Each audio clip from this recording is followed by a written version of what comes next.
Hello everyone, welcome back my YouTube channel. तो आज मैंने बनाया है बेल का शरबत। बेल आप लोग को पता है, उसको बेल को इंग्लिश में क्या बोलते हैं, आई डोंट नो। ये मतलब पता नहीं, सब लोग खाते हैं कि नहीं। बेल का शरबत बहुत ही फेमस होता है, ये पेट के लिए काफ़ी अच्छा होता है, ठंडा भी होता है, गर्मियों में ही मिलता है, ये इसी सीजन में मिलता है। तो इसके शरबत हम लोग बचपन से ही, मेरे घर में तो बचपन से ही बहुत लोग पसंद करते हैं और खाते भी हैं। तो पहले बेल को ना क्या करते हैं, ज़मीन पे ही फोड़ लेते हैं, या आपके पास खलबट्टा होता है ना, उसकी मदद से आप इसको फोड़ लीजिए।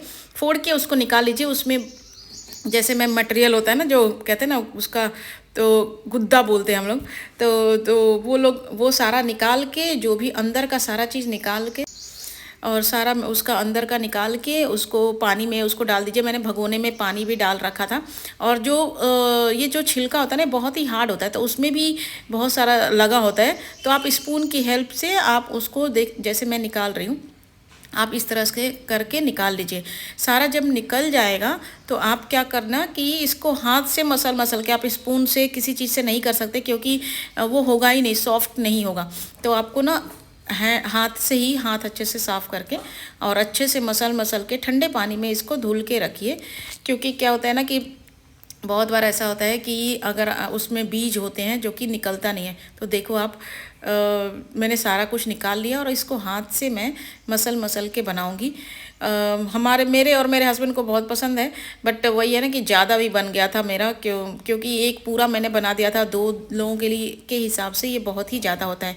तो 2 लोगों के लिए बनाए तो आधा ही बनाए थोड़ा सा, और इसमें चीनी भी पड़ता है, इस वजह से मैं ज़्यादा, मुझे लगता है कि जो लोग चीनी नहीं पीते हैं उनके लिए, लेकिन एक आध बार पीना चलता है, क्योंकि हेल्दी होता है। आप चाहो तो बिना चीनी के भी पी सकते हो, जो लोग शुगर फ्री पीना चाहते हैं, क्योंकि ये मीठा होता है। तो यहाँ पे आप अच्छे से, लेकिन हाँ, अगर मार्केट से आप लोग लाते हैं तो बहुत बार चेक भी कर लिया कीजिए, क्योंकि कभी कभी क्या होता है ना, तीखा भी रहता है। तो वो डिपेंड करता है। मेरा तो बहुत ही अच्छा था जो मैं लाई थी। तो आप देख सकते हो कि यहाँ पे जो जितने भी, जो कहते हैं ना रेसा होता है इसमें, उसको आपको मसल मसल के उसको सारे, आपको पल्प को निकालना पड़ता है। जैसे इमली को आप मसलते हैं ना, समझ लो आप उसी की तरह इसको साफ़ करना पड़ता है। तो यहाँ पे हमारे तरफ तो, मतलब मेरे होम टाउन में तो ये सब चीज़ें ना ठेले पे मिलती हैं, क्योंकि वहाँ पे लोग पीते हैं। जैसे कि बिहार में लोग कहते हैं ना, सत्तू का शरबत मिलता है, बेल का शरबत मिलता है, बहुत सारी चीज़ें मिलती है। तो ये यूपी बिहार में ज़्यादा ही, और ख़ासकर ईस्टर्न साइड में ज़्यादा ये मिलता है। वेस्टर्न में तो मैंने नहीं देखा है। लोग पीते होंगे, बिकता तो है ही ओब्वियसली, तो पीते होंगे, लेकिन हमारे साइड में तो ये ठेले में भी बिकता है। तो यहाँ पे मैं सारी चीज़ों को साफ़ कर लूँगी, इसको निकाल लूँगी। और जितना अगर थोड़ा बहुत बच जाता है तो आप छन्नी से भी कर सकते हैं, जो मोटे छेद वाली होती है छन्नी, बारीक छेद से मत करना, क्योंकि सारा मटेरियल तो फिर वो ऊपर ही रह जाएगा, फिर वो निकलेगा नहीं। और मेन इसका, सिर्फ बीज निकालने के बाद भी पी सकते हैं। तो इसमें सिर्फ चीनी डाल के आप मैं तो चीनी डालती हूँ, बाकी किसी को और भी कुछ ऐड करते हैं मुझे नहीं पता, लेकिन हम लोग सिर्फ चीनी डाल के ही बनाते हैं। तो यहाँ पे मैं सारी चीज़ों को निकाल लेती हूँ और उसके बाद मैं इसको बड़ी सी छन्नी में छान लूँगी। मेरे पास जो छन्नी है ना, ये छन्नी है जो कि जैसे पोहा हुआ धुलते हैं। तो मैंने इसमें सारा कुछ निकाल लिया और स्पून की हेल्प से मैं सारा कुछ इसको निकाल भी लूँगी।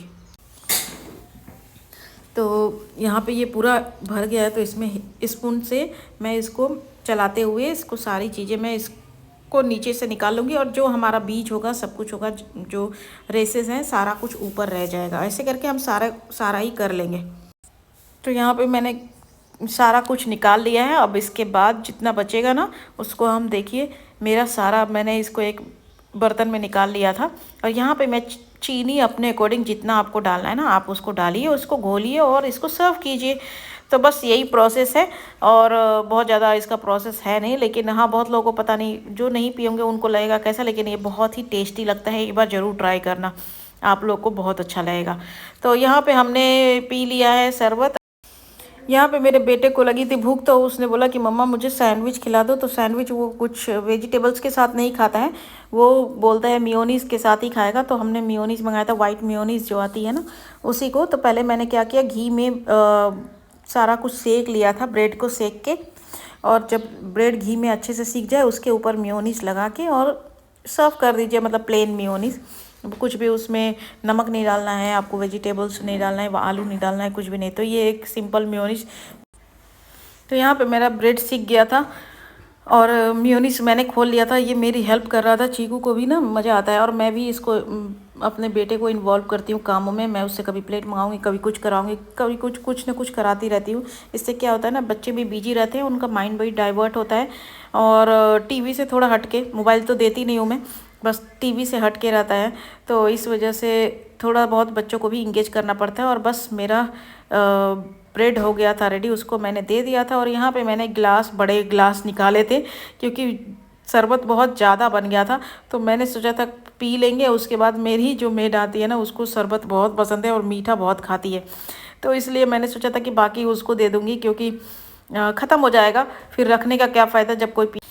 फिर हुआ नाइट का टाइम। नाइट में क्या किया था हमने कि मेरे हस्बैंड को लगा कि एयर फ्रायर में कुछ बना लेते हैं, तो उन्होंने सोया सॉसेस मंगाए थे। तो उन्होंने सारा काम उन्होंने ही किया था, मैंने कुछ नहीं किया था। प्याज टमाटर उन्होंने कट किया, उसके बाद जो सॉसेस हैं उसमें मसाले वसाले लगा के, जैसे गरम मसाले, हल्दी, नमक डाल के, ऊपर से इसमें घी लगा के और उन्होंने एयर फ्रायर में रख दिया था। तो आज बहुत ही, लेकिन वाकई में बहुत अच्छा बनता है एयर फ्रायर में। कुछ चीज़ें तो बहुत ही अच्छी बनती हैं और बहुत काम की चीज़ें। जो लोग ऑयली नहीं खाना चाहते, कम तेल में खाना चाहते हैं, अगर आप ये चाहें सॉसेस ना, तो पैन में भी बना सकते हैं। लेकिन पैन में क्या होता है, ज़्यादा ऑयल लग जाता है।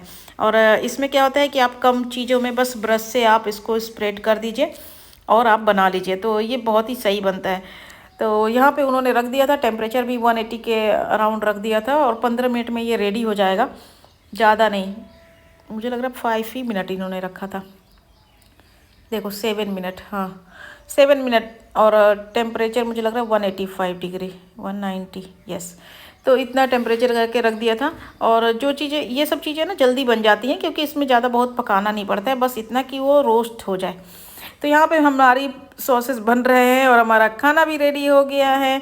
अगर कैसा लगा मैं, और जा रहे हैं हम लोग अब खाना खाने, क्योंकि खाना हमने रोटी पहले ही सोच के रखा था कि हम खाएंगे नहीं। चीकू के लिए मैंने 2 रोटी बना दिया था, तो उसने रोटी ग्रेवी खा लिया था। और यहाँ पे हमने अभी अपना खाना निकाल लिया है। और मेरे हस्बैंड को तो एज यूजुअली थोड़े से में तो काम चलेगा नहीं, तो 2 ब्रेड लिया था उन्होंने और 1 अंडा बचा था हमारे पास, तो उन्होंने हाफ़ फ्राई बना लिया था ऑलरेडी और सैंडविच बना के उन्होंने खा लिया था। बाकी मैंने जो जितना भी अनियन था ना, इसमें से सारा निकाल लिया था। और निकालने के बाद इसको मैंने ब्रेड में बीचों बीच में रख दिया था, तो उससे क्या होता है, टेस्ट बढ़ गया था। तो अनियन भी बहुत अच्छा पक गया था, मतलब सारी चीज़ें ही अच्छे से पक गई थी। अब मुझे ये लगता है कि अगर आपको कुछ भी हल्का फुल्का बनाना हो तो आप ये इसमें ट्राई कर सकते हैं। चलिए, अगर आपको मेरी वीडियो अच्छी लगती है तो please like, share and subscribe my YouTube channel and please follow me on Instagram and Facebook also. तो चलिए, और मिलती हूँ नेक्स्ट ब्लॉग में जल्दी ही। Bye bye, take care, see you soon.